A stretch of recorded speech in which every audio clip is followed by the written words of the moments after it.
At the top, what are you doing here? What's your association with Christian Aid? What's this doing here? It's like a slice of the savannah in the middle of the Royal Show.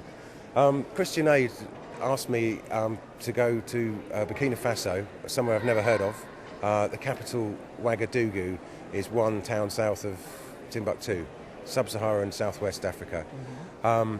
It's a kind of marginal climate they have there, so they're already feeling the effects of climate change. They've got no kind of safety buffer. It gets a couple of degrees warmer here, we don't really feel it, but there, because they're kind of right on the edge, they're already having to kind of adapt to a changing climate. So there was the idea that possibly we could learn from sort of progressive techniques that they're developing in Burkina, which is the world's third poorest country, that possibly might come in handy here in a few years' time when we start to fry.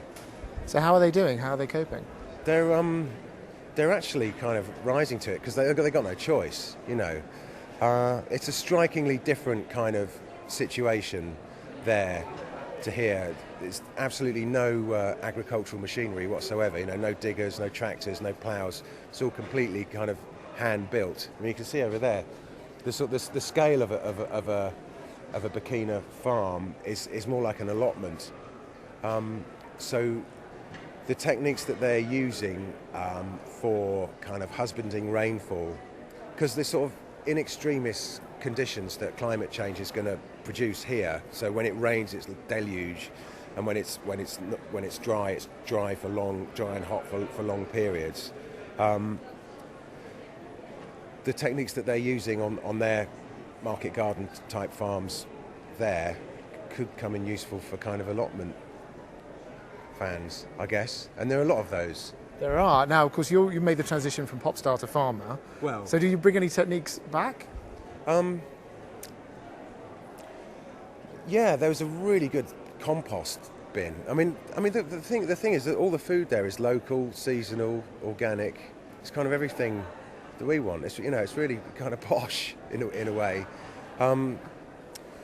So yeah, I got quite inspired by after digging a compost pit in 45-degree blaring sun. I felt quite emboldened. I felt I could do anything when I got back. So you were writing in the Independent that there was talk of a reunion for Glastonbury for Blur. But you're in a totally different kind of field now. I'd rather be at the Royal Show than at Glastonbury. So how is the cheese making going? You've seen the pigs? They're brilliant. You can get one. Trust me, in central Birmingham, a pig is not such a good move. Maybe a chicken. I knew, yeah. It's hard to walk into that chicken tent. I had to leave my credit card at home. They've got tanks over there. You seen those? It's the great thing about living on a farm, you know, you can get a tank. Oh, I could have one of those. That's why they sell them here, because farmers go, ooh. You know, it's not all doom and gloom in agriculture. Get a tank. Brilliant. So what else are you looking forward to do here? I guess once you finish with that, apart from a tank? I'm going to go back and see the pigs. You were saying you like watching the cows the best. But I'm fond of cows. I think I'm a pig guy, fundamentally. You're going to get into pigs? I've got one pig. I've got to get her pregnant. It's like top of my list every Monday, get the pig pregnant. It gets to Thursday, I'm like, she's getting lonely. Okay. So how are you finding life as a farmer then? Is it tough now? Is it tough? Ooh, you know, ask anyone if their job's tough, and they'll say yes. You know, you go backstage at Glastonbury, you hear Jay-Z moaning to Amy Winehouse about what a hard day he's had. You know, it's like people moan.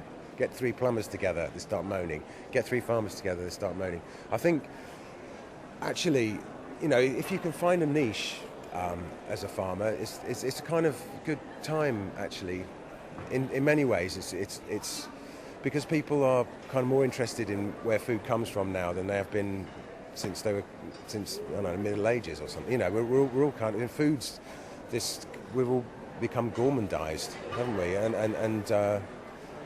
Yeah. So I think if you can sort of get your head around the trouble farmers have is that they tend to be producers rather than kind of salesmen. And there's 2 different types of expertise: production and marketing. But if you can work out how to sell what you make, you're in business.